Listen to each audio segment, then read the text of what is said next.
Good evening, good afternoon, good morning, or whenever you happen to be listening to this. Welcome to the Film Realist Podcast, the film and TV podcast from a complete nobody.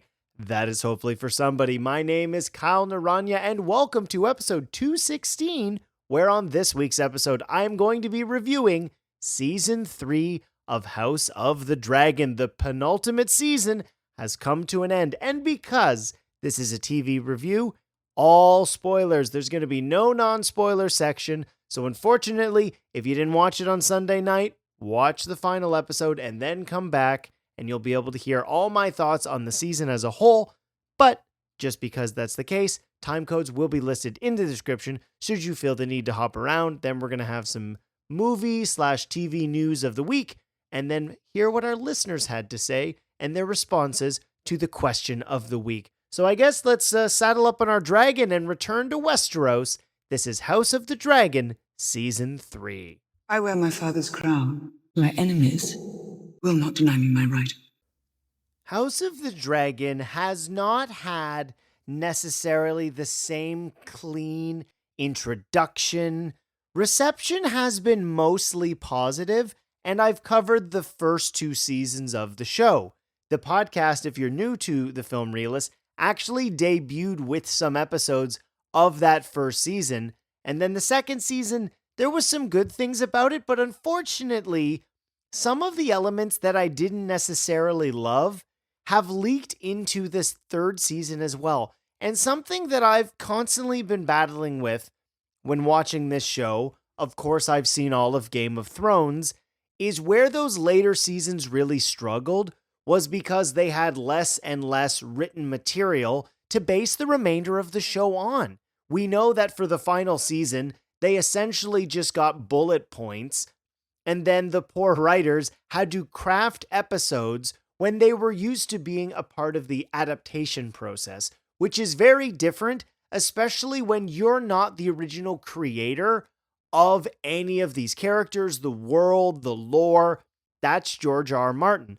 And Fire and Blood, to my knowledge, is much more of a history textbook than it is a novel that has storylines and plot and character motivation. You just sort of have a framework for these events and then where characters go. And this show's job is to flesh that out.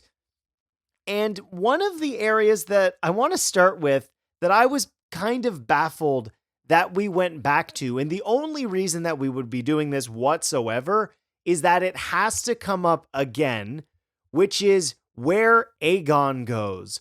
We spent most of season 2 with Daemon Targaryen wandering around the spooky house.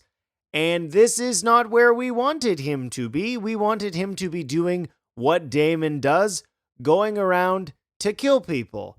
And that's not really what works in this show when we just have somebody wandering around and there's a witch. The witch has to be important, and I understand what is likely being set up with this character. But one of the best parts of this series, and really to me the only compelling aspect, because dissimilar to Game of Thrones, which gave us younger characters that we watched grow and mature and change and understand their roles in the grand scheme of the Seven Kingdoms and how they fit into the Game of Thrones. This show, if you've been following along, you know this. We were given 4 episodes of the young versions of some of the characters, and then they rapidly aged, and then they've been adults.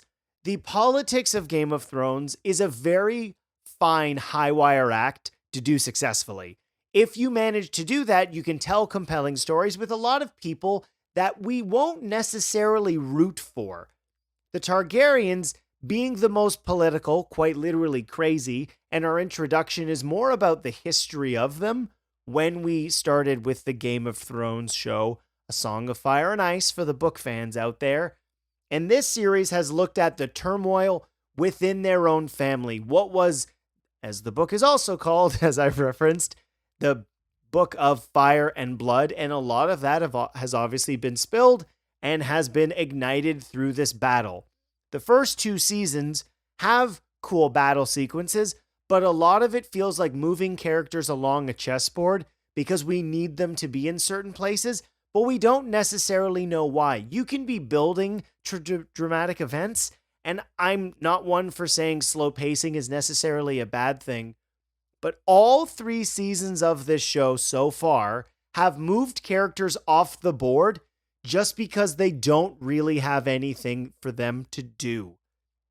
Aegon the Second and what we see him do in this season may be the most interesting of pushing a character to the side. Somebody who is obviously the Nepo of Nepo babies, that's what royalty and monarchies are, and his experience with not understanding who he was as a person and how that could lead him into being a much crueler king even than he was so before. We know that he did not care about the power, but nearly being murdered by his own brother has clearly motivated him and changed his perspective on what he wants to do. And the fact that his resurrection pretty much creates the massive conflict for where we are going to be going into the remaining final season. That stuff I didn't really mind. Also, being a huge fan of Batman Cape Crusader, getting to see the Joker just in all of those scenes was something I really appreciated. I think Matthew Needham is awesome in this series, and he continued to be an awesome Joker, or debuted as an awesome Joker in Batman Cape Crusader Season 2. So that moment of the character of Aegon being moved to the side, that stuff worked for me. The main characters just sort of seem to be spinning around really wanting to give them anything significantly important to do. Alicent as a character is a prisoner for most of this season. I liked that we actually got to see something exciting from Rhaenyra invading King's Landing, being a queen of Westeros, but not being given the respect of that person because of all of the mythos and the laws or the spirituality, the religious aspects of being the ruler and being prevented from actually being crowned queen of Westeros by, I always forget what the name, I want to say it's High Sparrow, but the religion part of King's Landing has not been something that I've ever really been drawn to. I don't find that part of the series at all remotely interesting. That, just from a socio-political aspect, gave her a real battle to have internally, as well as in the place, having actually achieved her mission, which was to sit on the Iron Throne and be queen.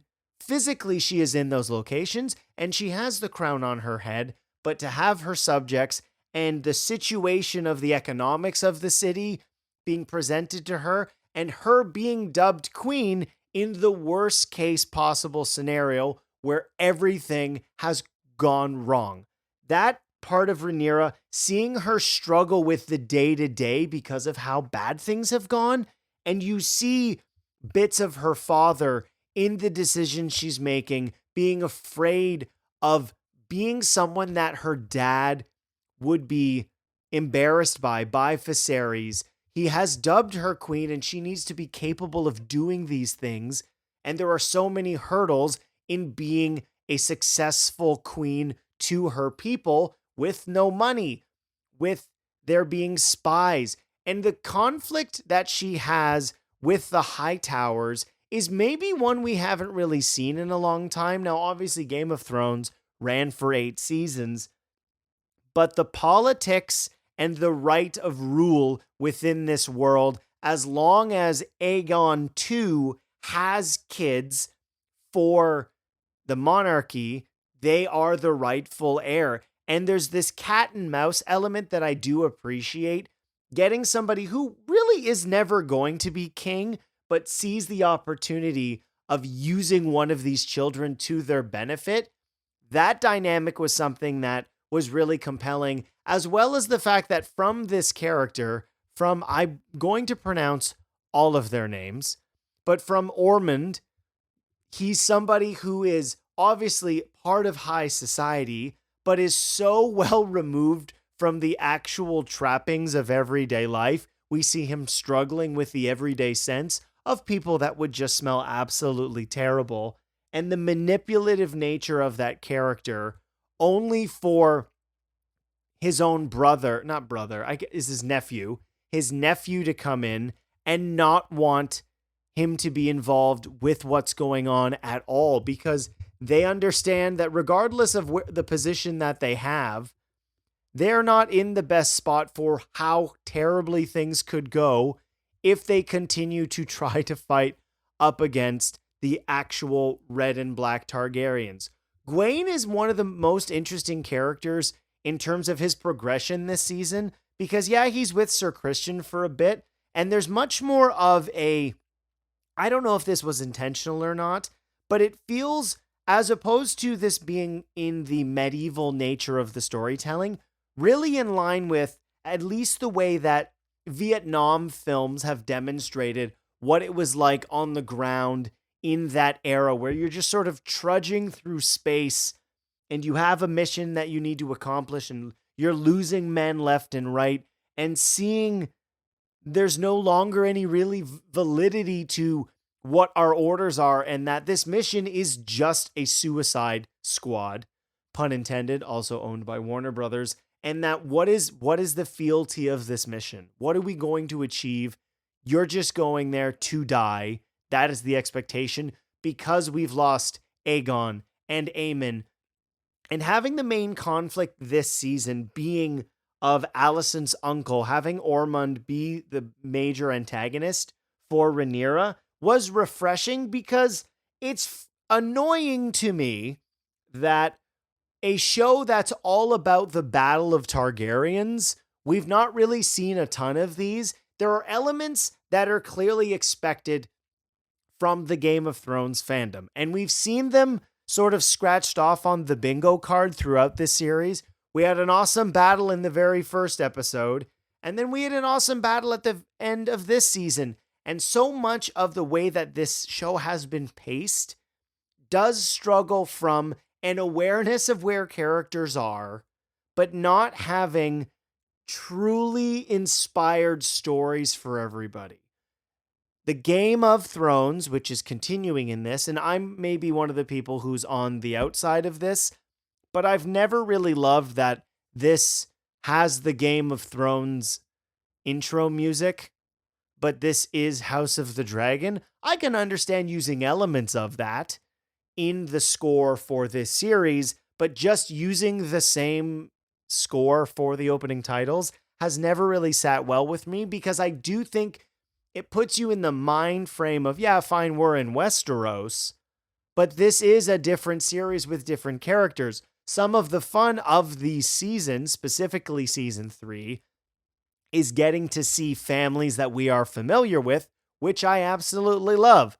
I love getting to see the Baratheons come in, as well as the Starks, and just the dichotomy of where these families are, really relationship-wise and socially, even culturally, the way that they've been quite separated, even though we've had this rule of Targaryens for however long, I don't remember off of the top of my head. But Daemon working with them, and then all of the other different distinct places that Game of Thrones has introduced so many fans to, I think the season works, but I'm annoyed that we're seeing the same problems. Could this be coming from the fact that we've had different showrunners for the entire series so far? In the first season, we had Ryan Condal, who's continued to work on the show, but then we also had Miguel Sapochnik. I'm hoping I'm saying that correctly, but I don't know if the inconsistency has benefited the show. If anything, the fact that season 2 and season 3 have substantially significant similarities does, as I've said already, the main problems I have with this season are things that just feel like we're doing the same thing but with a different character. The progression of this series has not been the main benefit, because it does feel like it is a lot of buildup for substantial events and not being aware of the history. And this does hurt when you are watching the series purely as a fan of the series. I shouldn't have to read a book, a history book, or see a spreadsheet or a family tree to understand the significance of an event. This season focuses on one town being taken over by a high tower, and that seems to be the main problem of this season. It does not feel like a war of Targaryens. It's ridiculous. It is a battle for Tumbletown. This is different than someone trying to take over King's Landing or one of the locations throughout the series that we've understood the significance. We had Casterly Rock, we have Dragonstone, we have Winterfell, we have all these places we're so aware of, but this random town that just happens to have one of the potential heirs to the throne is the main crux of any real struggle. That part's not it's just, it doesn't work on the stakes of what are supposed to be in line for what is the conflict of this series. I like this show. I've struggled to connect with the characters. This is the most human we've been able to see from Rhaenyra. This season does her the best as opposed to the two previous ones. I've joked with friends and family of mine that House of the Dragon is essentially Succession, just in the Game of Thrones world, because they are all Targaryens, where Game of Thrones, we had representatives of all the other families, and we understood the game, as it were. And because we had different points of view to the actual world, not just one specific family, it really did help in providing the audience with different points of view into the conflicts and all of the tricks and schemery around all of our main characters. In this show, because they're all Targaryens, it is a similar thing to what I just said, Succession. We all want daddy's money, I want to run the company.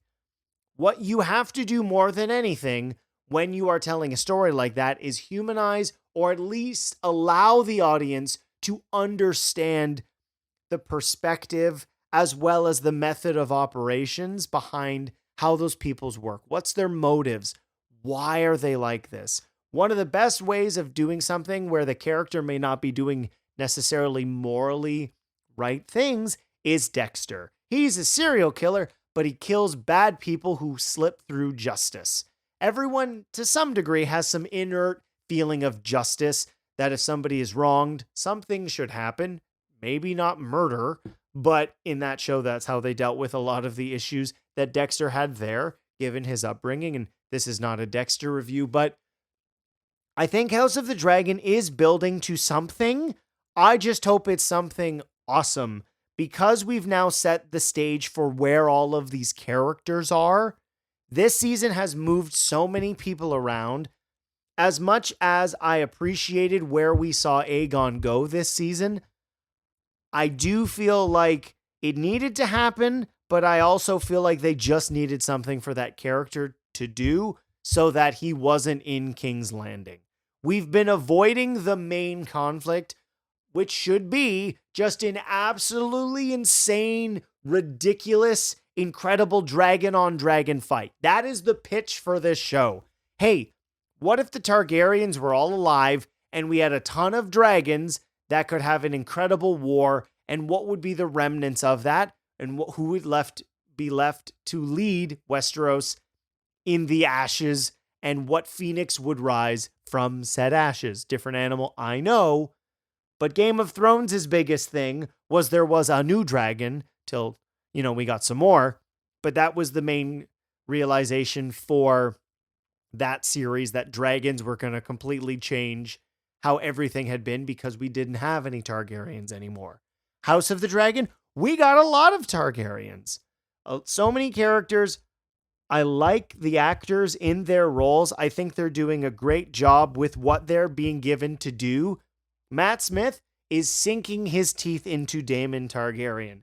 The back and forth that Daemon has with Rhaenyra, that being an incredibly weird and complex relationship, and one of my favorite jokes in this season, when we hear, what is his name? I'm forgetting the name. Ulf talk about that he's her lover. Oh no, he's her uncle. Oh, I'm just kidding. He's her husband. Really good joke. the kind of weird stuff that happens within monarchies to keep the bloodlines true.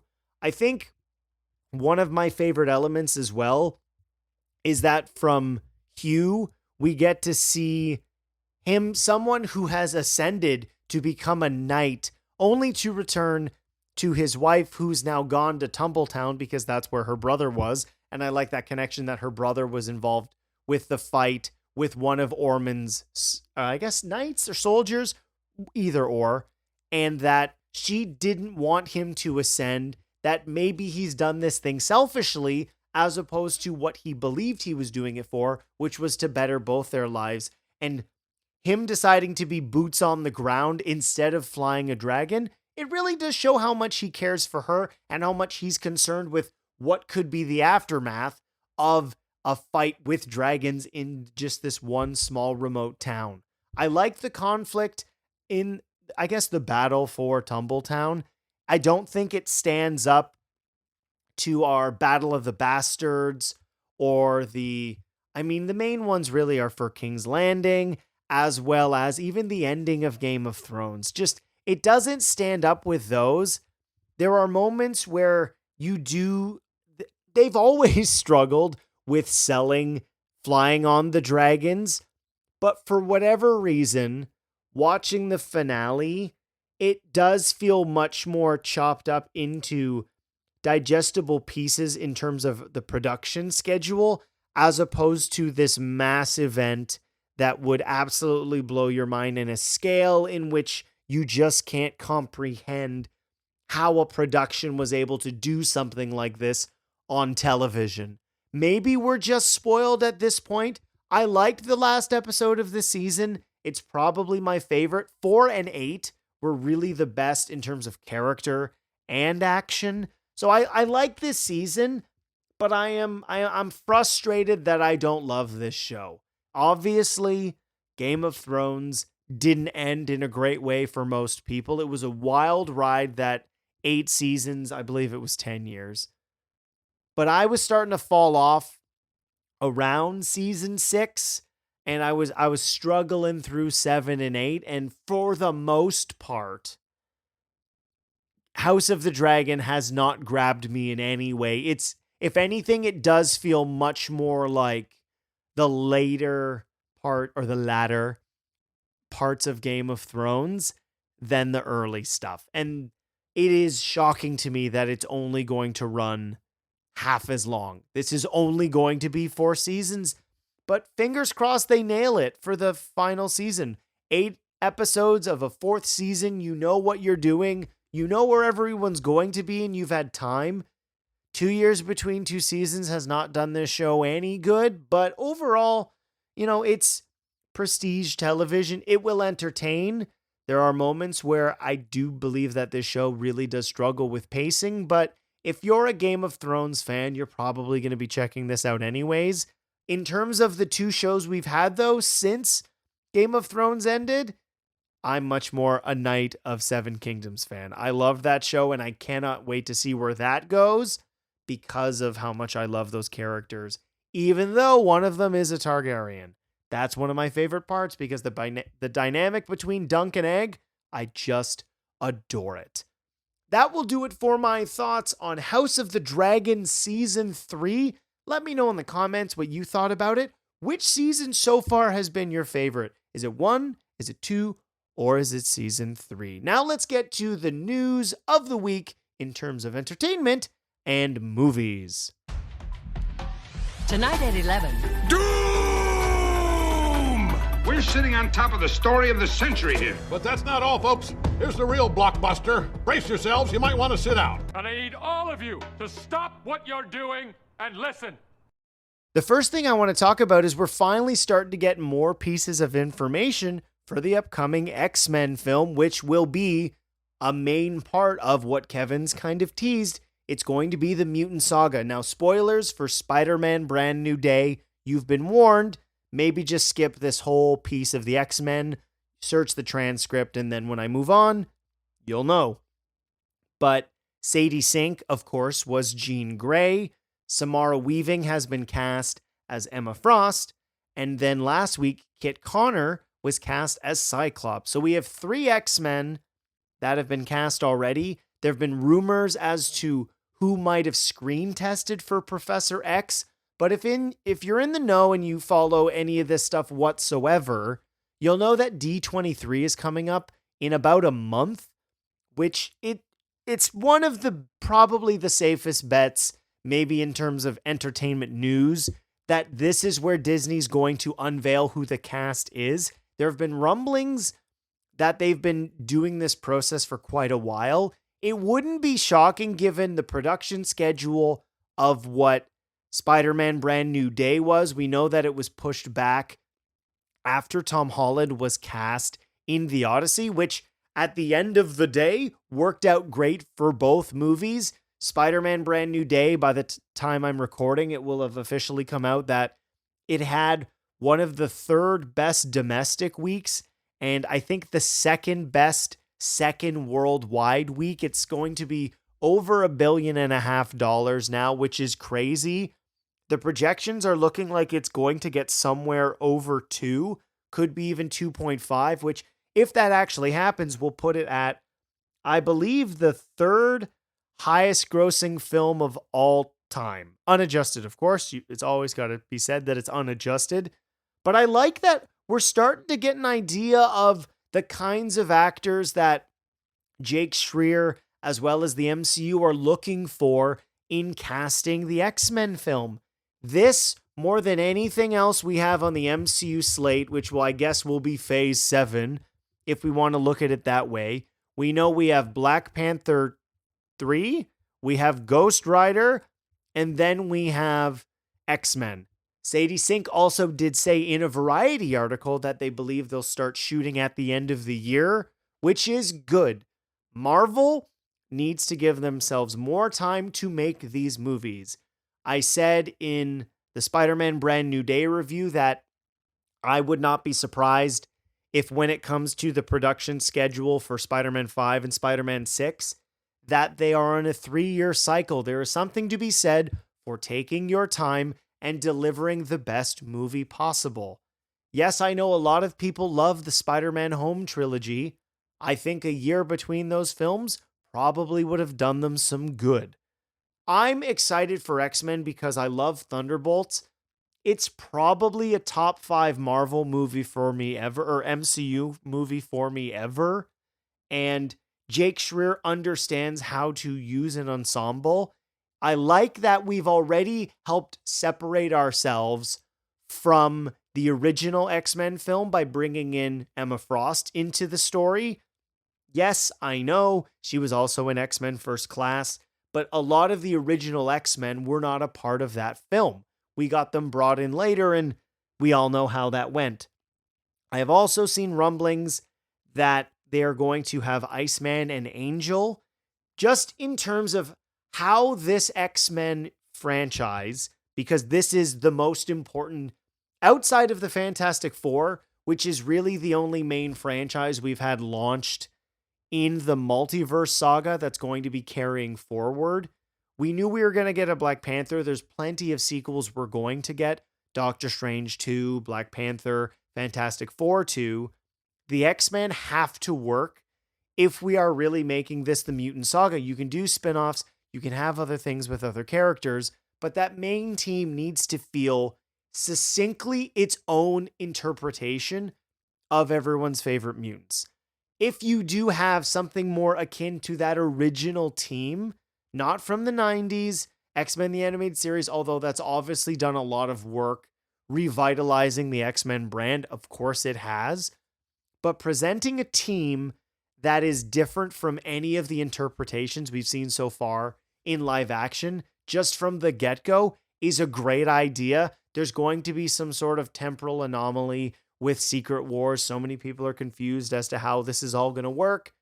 But after Secret Wars, everything's going to be reset, and we're going to get X-Men, which is what you really should be doing. There's so many incredible X-Men stories. I would absolutely lose my mind if Adam Driver actually winds up playing Mr. Sinister. That'd be amazing. And X-Men fans have been dying to see him in live action. I love the X-Men. there's a lot of incredible films that we did get from 20th Century Fox. A lot that actually I think don't get appreciated the way that they should. They are very overlooked.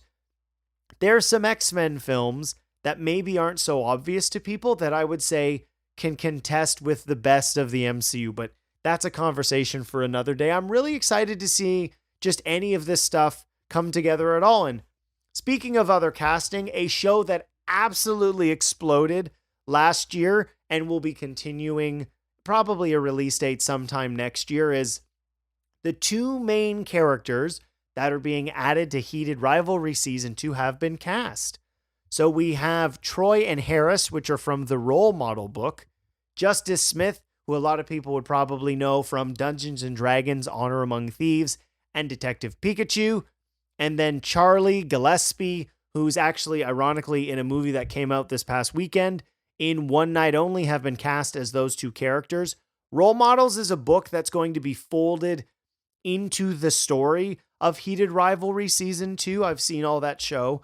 I really enjoyed it, and as a Canadian, I love me some hockey, and of course it presented a romance in a way that we typically don't get. And shout out to Crave Canada for putting that show out. Jacob Tierney, if you are a Canadian fan or just a TV fan in general, Letterkenny Shoresy really understands humor, but what was so great about Heated Rivalry was how much it focused on the characters and their relationship specifically within the athletic world and how that affected their real life, how they were choosing to express their sexuality. It's just, I love that show. I really do think it got swept up in some really unfair criticism of what it was, just kind of breaking it down simplistically. And if you bothered to watch it, it was fantastic. And friend of the podcast, Andy, always talks about The Cottage, and I have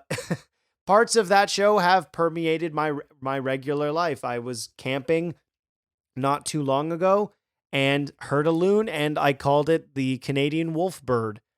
I just think it's awesome to get another season from the show and to see his understanding, Jacob Tierney's understanding of that first book. And clearly book fans loved it too, because you do have to appease the people who originally made the thing a success to begin with. But the fact that this season is going to be modifying two different books is cool. I know that the story with Kip was an entire book that they put into one, debatably the best episode of that first season, which is awesome. I think those two characters in general presented another version of what we were seeing with Ilya and Shane. And the fact that you got so many different perspectives on what is such a real world thing so many people experience is cool. And I like the fact that the author hasn't pulled her punches, because as is the case with casting for pretty much anything, people were critical of who was cast for this. And she went, no, these are the people that they've cast, and these are the right people for these roles.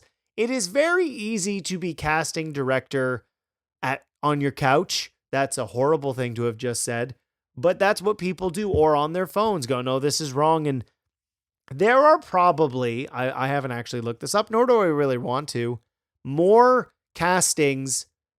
No, this is obvious. 90%, I'm going to say, of castings for anything, specifically if it's an adaptation of any kind, are reacted to negatively. It's very rare that people react to this stuff positively at all.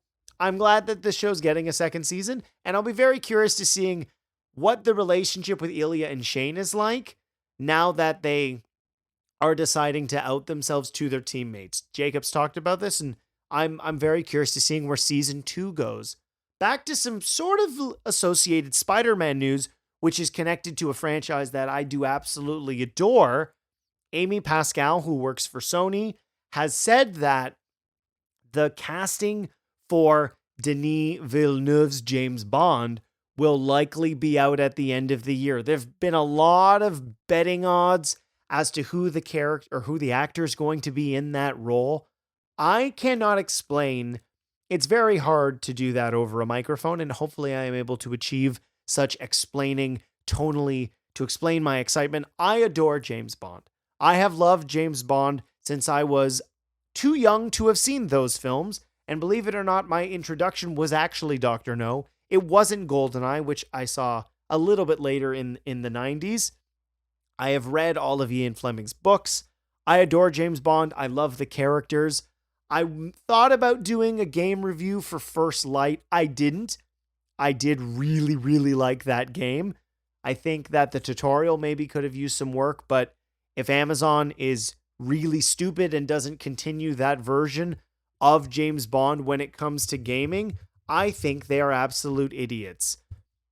But it's okay. I need to relax because I'm trying to explain what my excitement of James Bond in general. Denis Villeneuve is going to complete arguably one of the best film trilogies of all time when Dune finishes at the end of the year on Doomsday. And then he's going to be making James Bond.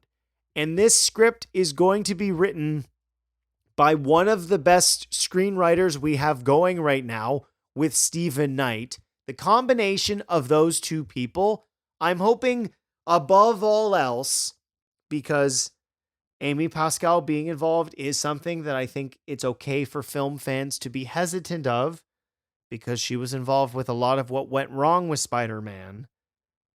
Denis Villeneuve could just come out swinging and make the best Bond film of all time, and who he casts as the actor will really tell us, tonally to some degree, I believe, what kind of Bond this is going to be. There's a lot of conversation on if it's going to be a modernization or if they're going to go back to the 60s.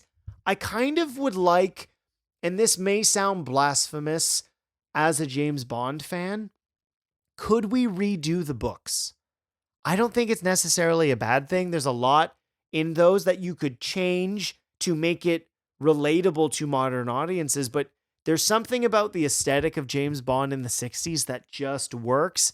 I know I'm contradicting myself, having just played First Light, and that was a brand new James Bond story, but a lot of people do struggle, I don't think Stephen Knight's going to be one of those, with not having any of the Ian Flemingness to attach the story to.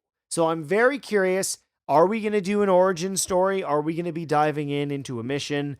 I am waited on bated breath as to who this James Bond actor is going to be, because I am so curious. And the longer that it's gone, the fan favorites kind of that I had, I don't think that they're happening. Of course, I've heard about a lot of the rumblings of who it could be. I do think it would be best if it's an unknown. Cast somebody who can just be James Bond, not somebody who sort of has a little bit of clout and then this blows them up to a complete A-lister. But I don't know. I'm excited for it. I do love me James Bond.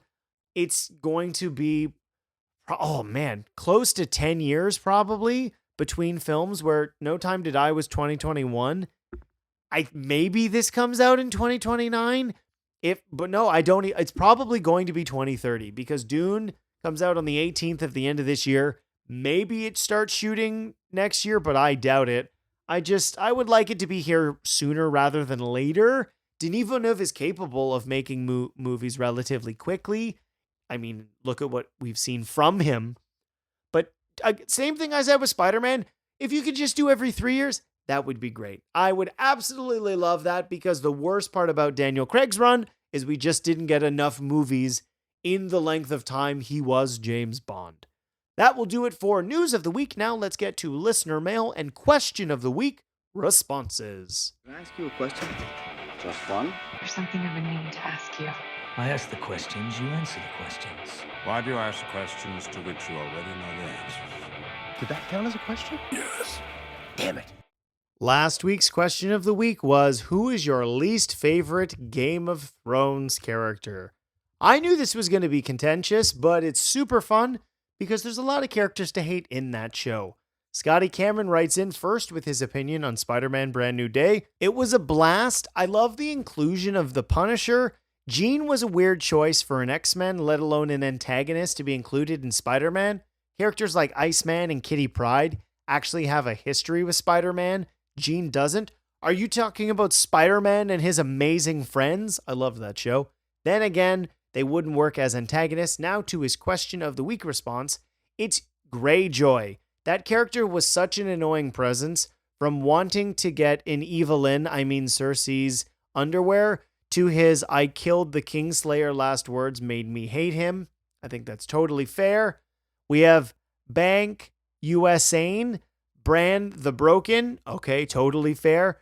Brian Godso, Ramsay Bolton by a wide margin. All of his chapters and scenes are rough. I totally agree with that. Lady Chaos says, this is a very pinch fork worthy apparently, but Daenerys. Mostly the show was Daenerys. I've only started collecting the books. Oh, okay. Interesting. We have I Am She 2498, Melisandre. That's an interesting character to not like. ... 3 dots is apparently their username. I'm going to say also Melisandre. All right. Then we have Christopher with a Canadian flag. Never seen an episode. You know what? Thanks for responding to the TikTok. I appreciate that you did that. Firewood says Sam. Like Sam Tully? Come on. How do you hate Sam Tully? And then I'm hoping I'm saying this rightly. Eid Takbir says Jamie Lannister. All right. Engek says Egret. Then we have several Sansas. I get it. That character had to go through an absolute torment, though. And then our last one is from Francisco Terran.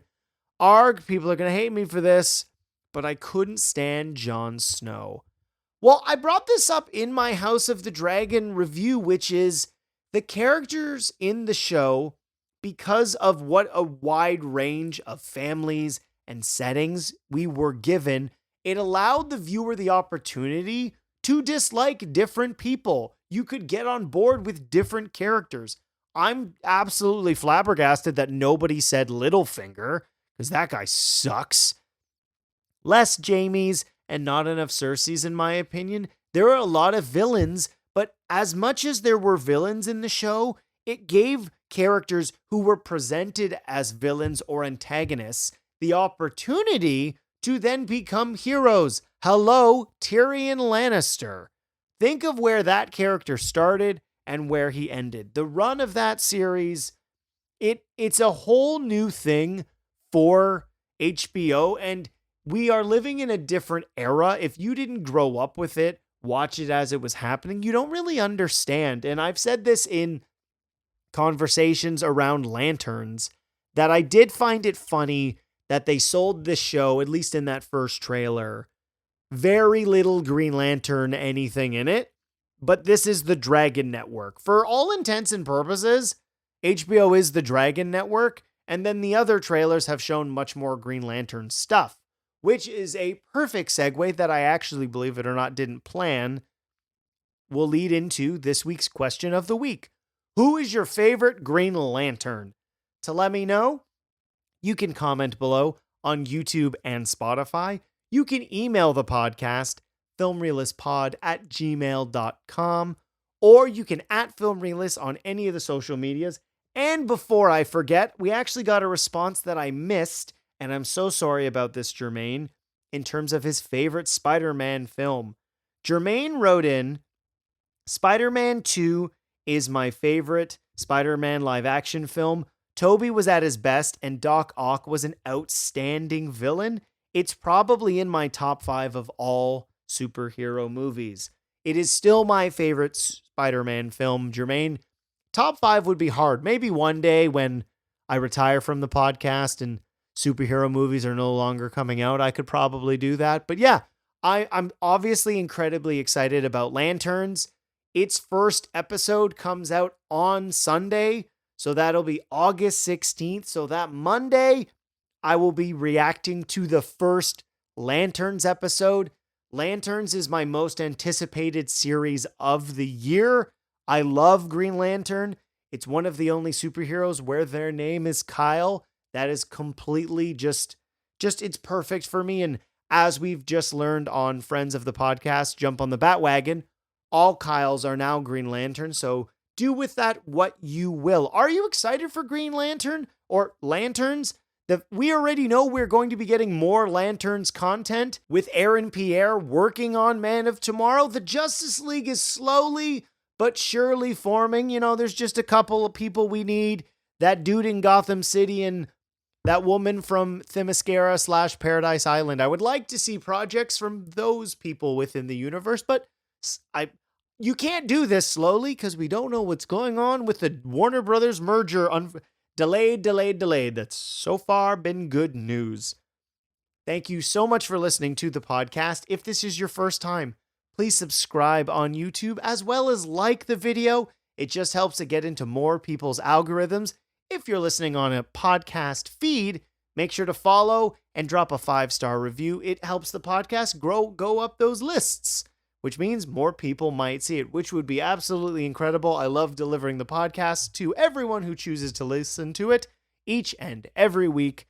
My name is Kyle Naranya, and I will see you next time.